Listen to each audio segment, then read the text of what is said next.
나의 많은 일보다도 나를 더욱 사랑하는 주. 나도 주님 주시는 그 어느 것보다 주님을 사랑합니다. 사랑합니다. 다시 한번. 나의 찬양들보다 나의 많은 일보다도 나를 더욱 사랑하는 주. 나도 주님 주시는 그 어느 것보다 주님을 사랑합니다. 사랑합니다. 주님이 주신 축복보다 주님이 주신 천국보다 주님의 기름 부음보다 주님이 주신 능력보다 주를 더욱 사랑해요. 주를 더욱 사랑해요. 한 번 더. 나의 찬양들보다 나의 많은 일보다도 나를 더욱 사랑하는 나도 주님 주시는 그 어느 것보다 주님 사랑합니다. 사랑합니다. 주님이 주신 축복보다 주님이 주신 천국보다 주님의 기름 부음보다 주님이 주신 능력보다 주를 더욱 사랑해요. 주를 더욱 사랑해요. 한 번 더.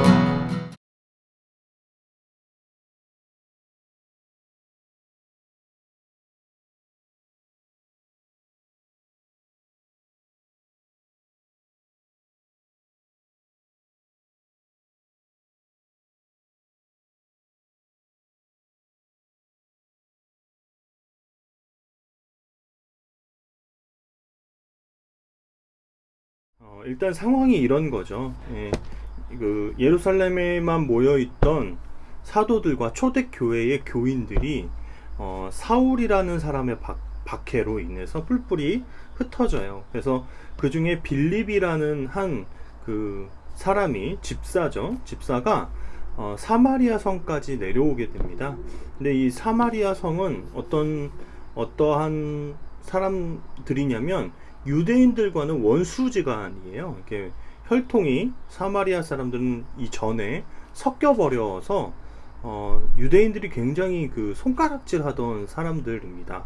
근데 그 사마리아 사람들에게도 복음이 전파됐다. 이거는 엄청나게 큰 어떤 차별과 편견과 어떤 벽을, 문화의 벽을 뚫고 내려간 거예요.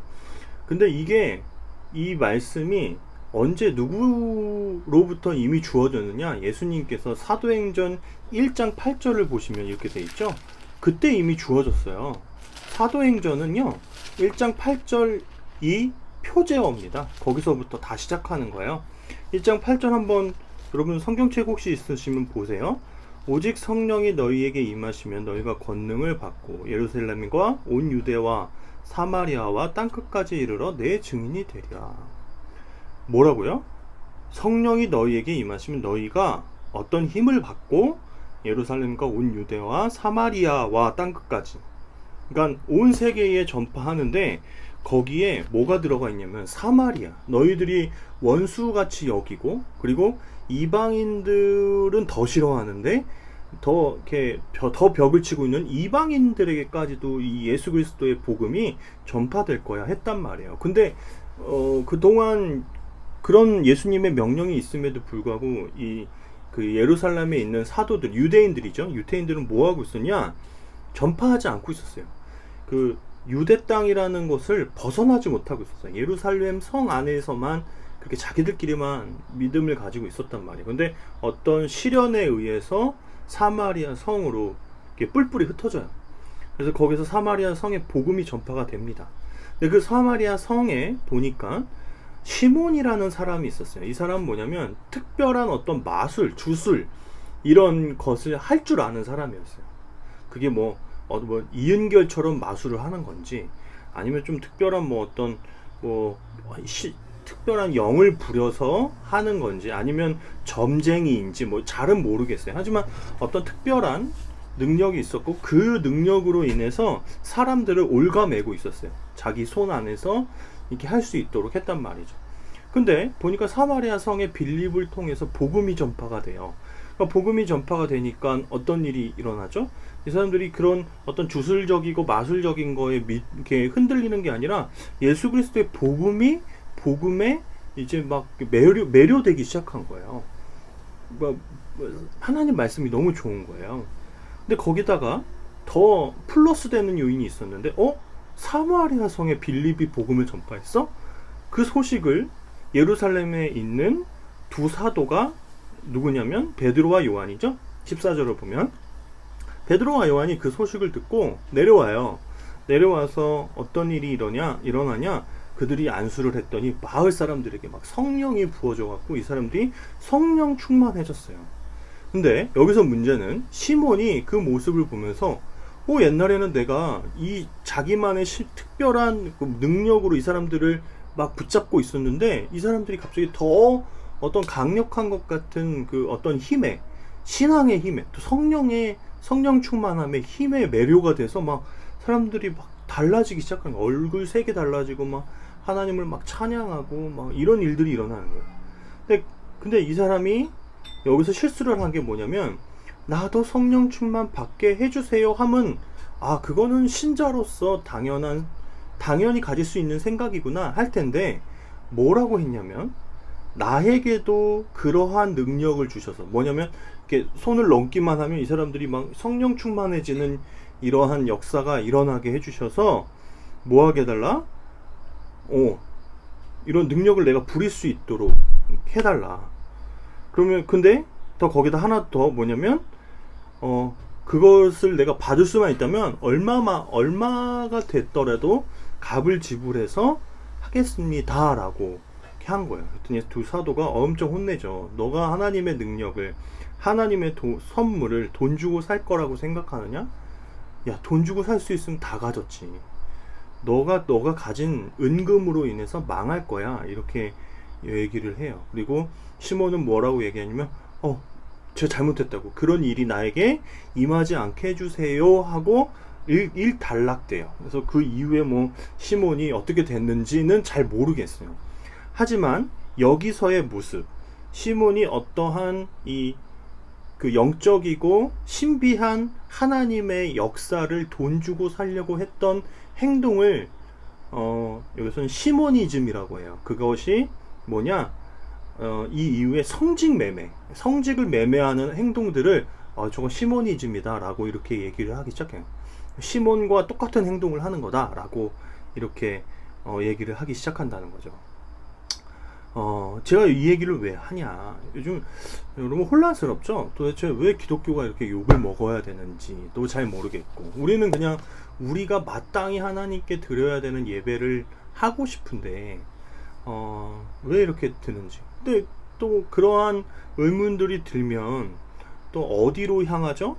그 시선이, 저 광화문 집회에서 집회하면서 막 이상한 소리 하는 어떤 목사라는 양반, 막 코로나 걸렸는데 막 어디다 막 전화 통화하고 그렇죠? 뭐 그리고 이상한 소리 해대고 자꾸 정부를 향해서 뭐 사탄이니 뭐니 막 이런 소리 해대는 그 사람 때문에 지금 우리가 막 더 많이 욕을 먹고 있잖아요. 한 가지만 보면 돼. 저 사람들이 도대체 옳은 일을 하는 걸까? 저는 모든 기독교인들의 삶에 시모니즘이 존재한다고 생각해요. 그러니까 정말 하나님의 그 은혜로 살아야 되는 우리가 자꾸 다른 것들을 더 추구할 때, 그렇죠? 뭔가 뭐죠?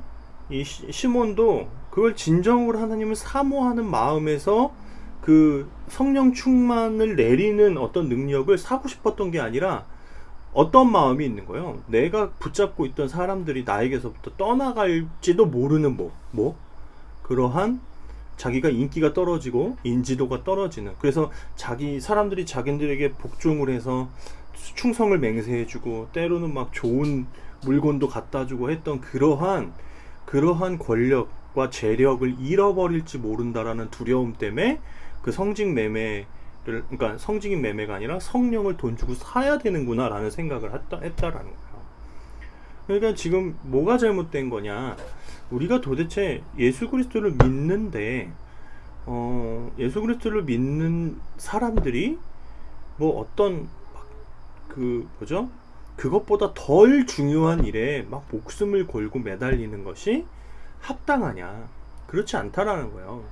예수님을 믿는 사람들이면 예수님 앞에 기도하고 때로는 반대 의견을 낼 수도 있지만 너무 과격하지 않게 하면서 뭔가 나라의 협조도 해야 되고 때로는 우리가 해야 될 것들을 해 나가기도 하면서 이렇게 협조를 이렇게 합을 맞춰서 나가는 모습들이 있어야 되는데, 그 사람들의 주 목적은 예수님을 믿는 게 아닌 것 같아요. 예수님을 믿는 게 아니라 단지 어떤 정부, 어떤 권력을 이 세상에서 끌어내리는 게 목적이 되어버렸어요. 그러니까 본질과 목적이 뒤바뀌어 버린 그러한 상태가 저는 시모니즘의 다 일종의 모습들이라고 저는 생각을 했어요. 그렇기 때문에 그들은 잘못된 거다라는 생각이 들었어요. 정말 예수님을 믿는 사람들인가? 그러니까 우리 삶에도 시모니즘이 있을 수 있어요.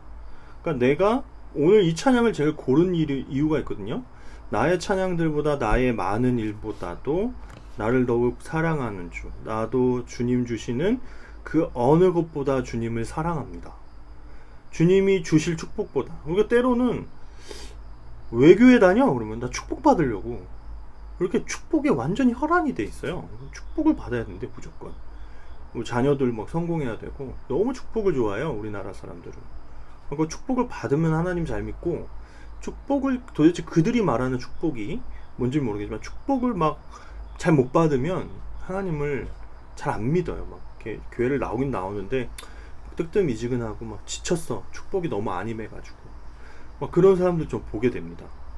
그렇죠? 이미 예수님보다 더 큰 축복이 있습니까? 이미 예수님을 받은 게 이 세상의 그 어떤 것과도 비교할 수 없는 복인데 더 뭘 달라는 거죠? 그렇죠? 뭘 그렇게 달라고 하는지 모르겠는데 하여튼 그놈의 축복.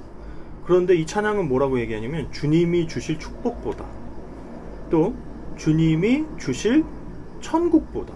와, 이건 좀 천국? 우리 천국 가야지. 근데 그거는 아직 천국은 내 삶에 아직 임하지 않은 거잖아요. 물론 우리가 갈 거지만. 네, 그 천국보다 지금 우리가 이 땅에서 누릴 수 있는 예수님으로 사실 너무나 충분한 거죠. 그리고 주님의 기름 부음보다, 여기서 기름 부음이다라는 건 뭐냐면 어떤 능력을 얘기하는 거예요. 성경 안에서 하나님의 성령이 임하셨다, 뭐 기름 부으셨다 이러면 막 엄청 잘 되는 거죠. 막 찬양 완전 은혜롭고 막 말씀 전하면 막 사람들 막 감동 막 받고, 그거 받고 싶죠. 특히 사역자 같은 사람들은 막 더 잘 쓰임 받고 싶어요. 근데 그것도 굉장히 교만한 일일 수 있어요. 하나님이 쓰시는 만큼 쓰이는 건데 막 어떤 사람과 자기를 비교하면서 와, 저 친구는 저렇게 쓰이네. 저 되게 그런 걸 많이 느끼거든요. 같은 신학생들끼리 이렇게 하면서 보면은 지금 어떻게 살고 있나 이런 거 보면은 와, 쟤는 막 수업 시간에 막 딴짓하고 맨날, 저는 진짜 맨날 막 출석 다 해가면서 막 땡땡이도 치고 그랬던 인간들이 가끔 더 크게 쓰이는 것 같고 할 때 좀 배가 아파요. 저희도 그런 게 있어요. 근데 그것보다 주님이 주실 능력보다 약간 중복되죠.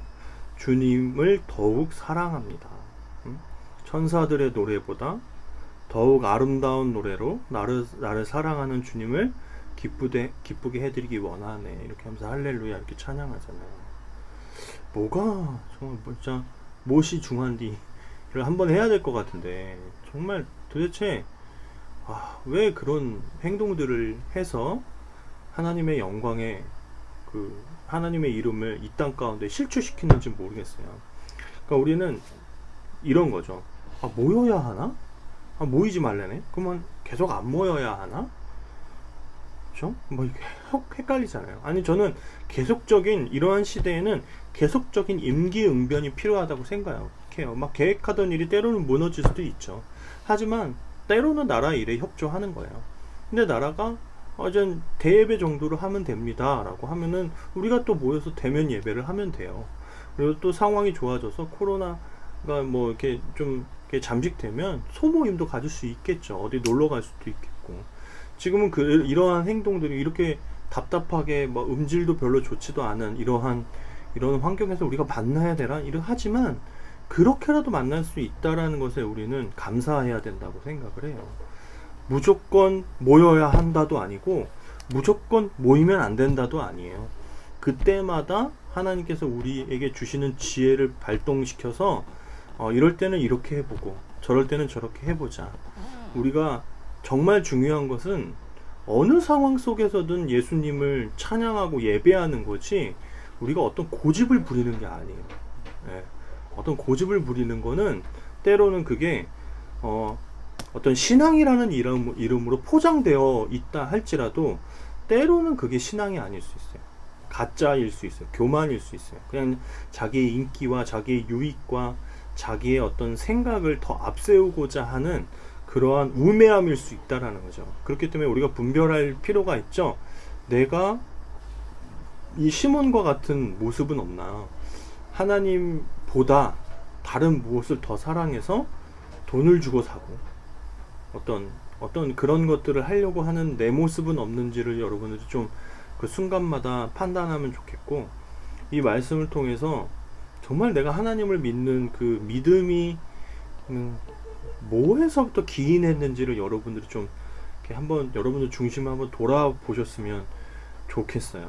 난 사람 때문에 혹시 하나님을 믿는 건 아닌가? 사람들 만나는 게 좋고, 아니면 어떤 인기를 바라나? 나 진짜 축복받아서 혹시 교회 받고 싶어서 교회를 다니나? 뭐 이런 여러 가지 속에서 하나님 그런 것들이 내 삶에 다 없어도 내가 정말 하나님 선택할까요? 라는 것을 한번 우리 마음속에 점검해 보면 좋겠어요. 그러면 사도행전, 시편 읽으라고 그랬다가 또 사도행전 하니까 사도행전 읽으라고 할 것 같은데 사도행전을 읽어보시면 정말 그 사도들은 아무것도 없어요. 뭐 그들에게 어떤 편안한 자리에서 잘 수 있는 그러한 환경이 조성됐던 것도 아니에요. 사도 바울은 그렇게 여행광이에요. 어떻게 보면 어디 한 곳에 잠시 머물지 못하고 이 지중해 연안을 다 다니면서 복음을 전파한 사람이거든요. 지금으로 따지면 진짜 여행광이죠. 너무 부럽죠. 여기저기 나라에 가볼 수 있으니까. 근데 그는 거기 다니면서 막 매도 맞기도 하고요, 죽을 뻔하기도 하고요, 막 말 안 듣는 막 성도들 때문에 골치 아프기도 하고, 하여튼 너무 피곤한 인생을 살았어요. 너 바울 같은 인생 살래? 그러면은 선뜻 네라고 대답할 수 있는 사람이 없어요. 근데 그럼에도 그들은 그런 삶을 살아갔거든요. 베드로, 요한, 뭐 안드레, 뭐 이런 사람들 모두 예수님의 이름 때문에 살아갔거든요. 근데 그 사람들이 이 찬양을 알았으면 아마 너무 좋아하는 찬양이 됐겠죠. 내 삶에 아무 게 없어도 나는 하나님을 사랑합니다 라고 이야기 할 수 있다라는 거죠. 여러분도 정말 여러분들의 삶의 중심을 한번 돌아보시면서 하나님이 정말 제1 목적인가 좀 마음속에 판가름하시고 한번 이렇게 하시면 좋을 것 같고, 오늘은 이 찬양 우리 악보 보시면서 딱 딸랑 한번 딱 찬양하고 기도하고 마치겠습니다. 나의 찬양들보다 나의 많은 일보다도 나를 더욱 사랑하는 주, 나도 주님 주시는 그 어느 것보다 주님 사랑합니다. 사랑합니다.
땅에 많은 크리스찬들이 있지만 너무 제각기의 모습으로 살아가는 그러한 혼란스러운 세상 속에 우리가 있습니다.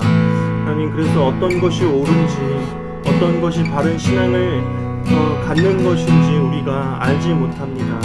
하나님, 하지만 성경 속에서 많은 이들은 이 세상의 어떤 다른 어떤 이유보다 하나님 때문에, 하나님 그 자체 때문에 주님을 찬양하고 주님을 예배하는 일이 너무나 좋은 것이어서 그것 때문에 살고 죽고 했다는 것을 우리가 발견합니다.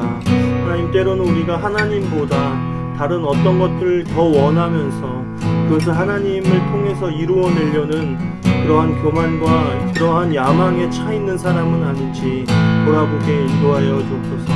우리 삶의 여러 가지 것들, 우리가 바라는 다른 것들이 다 없다 할지라도 우리가 하나님을 찬양하고 하나님을 예배하는 그 일에 하나님 정말 온 힘을 다할 수 있는지를 우리 마음속으로 점검해보는 시간들 될 수 있게 인도하여 주시고, 또 코로나 상황 때문에 여러 가지 우리가 계획했던 것들, 모이기를 힘썼던 것들도 또한 물거품이 되며 내려앉고 주저앉은 이 시간들 가운데에 하나님, 그럼에도 우리의 삶 속에서 우리가 하나님을 예배하고 하나님을 찬양하는 우리의 굳건한 신앙을 고백하는 일들이 하나님 계속 있을 수 있도록 인도하여 주옵소서. 모든 말씀 예수님의